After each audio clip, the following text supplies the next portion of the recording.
ఈరోజు కరీంనగర్ జిల్లా సిఐ2 ఆధ్వర్యంలో ఈరోజు ఇల్లంతకుంట మండల కేంద్రంలో భవన కార్మికుల హక్కుల కోసం పోరాటం ఇలా మన ఇల్లంతకుంట మండల ఎంఆర్ఓ గారికి వినతి పత్రం ఇస్తున్నాం. ఎందుకంటే కార్మికులకు అన్యాయం జరుగుతుంది. అన్యాయం అంటే మామూలు అన్యాయం కాదు. ప్రభుత్వాలకు ఏ పథకాలైనా ప్రభుత్వానికి మేము ఎంతో ప్రభుత్వ పథకాలకు ప్రతి పథకానికి మేము భవన కార్మికుడు తప్పనిసరిగా అవసరం ఉండి పనిచేసిండు. ఆ భవన కార్మికుడికి ఇవాళ గుర్తింపు లేదు. ఎందుకంటే ఇప్పుడు మాకు హుజరాబాద్లో మాకు ఇంతవరకు ఒక ఆఫీసర్ కూడా లేడు. ఆ ఆఫీసరు లేక మాకు వచ్చే నిధులు మా పథకాలను అవి ఇప్పుడు ఒక గత సంవత్సరం నుంచి అవి మాకు పథకాలు అందుతలేవు. మరి ఒకటి ఇప్పుడు 55 సంవత్సరాలు నిండిన కార్మికునికి మాకు పింఛన్ ఇవ్వాలని మేము గత ప్రభుత్వాన్ని కూడా కోరుకున్నాం. ఇప్పుడు కూడా కోరుకుంటాను. ఆ పింఛన్ కూడా మాకు అమలు చేయాలని కోరుకుంటాను.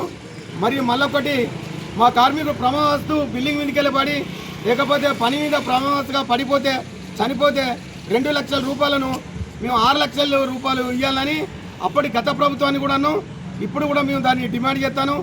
తప్పకుండా మా కార్మికులకు అన్యాయం జరుగుతుంది కాబట్టి ఇప్పుడు సిఎస్సి అని ఒకటి మామూలు లేబర్ కార్డు ఉన్న వాళ్ళకు ఆ రక్తం గీస్తారు. ఆ రక్తం గీస్తే ఏం లాభం లేదు. ఒక కార్మికుని 3,000 రూపాయలు వట్టిగా పెనాల్టీ పడుతుంది. అది కోట్ల రూపాయల నష్టం కార్మికుని మీద పడుతుంది. కాబట్టి మా కార్మికులకు ఒక్కటే డిమాండ్ చేస్తున్నాం. మాకు ప్రతి ఒక్క కార్మికునికి ఇంతవరకు కార్మికునికి ఇల్లు లేదు. మీకు ఎన్నో ఇల్లు కట్టినాం, భవనాలు కట్టినాం కాబట్టి మా కార్మికునికి ఇల్లు లేదు. మాకు ఇప్పుడు వచ్చే ఇందిరమ్మ ఇళ్ళల్లో ప్రతి కార్మికునికి ఒక ఇందిరమ్మ ఇల్లును మాకు శాంక్షన్ చేయాలని కోరుకుంటున్నాం. అందరు నిరుపేదోళ్ళే ఉన్నారు మా కార్మికులు. మరి మళ్ళొకటి ఇప్పుడు 50 సంవత్సరాలు నిండిన కార్మికుడు ఇంతవరకు పనిచేస్తలేడు. ఆ సిమెంటు దుమ్ముకు డస్ట్ పడి క్యాన్సర్ మన్ను మచ్చనం రోగం వచ్చి చనిపోతాడు. ఆ కార్మికునికి కనీసం ఒక 6,000 రూపాయల పింఛని అని ప్రభుత్వాన్ని మేము డిమాండ్ చేస్తున్నాం.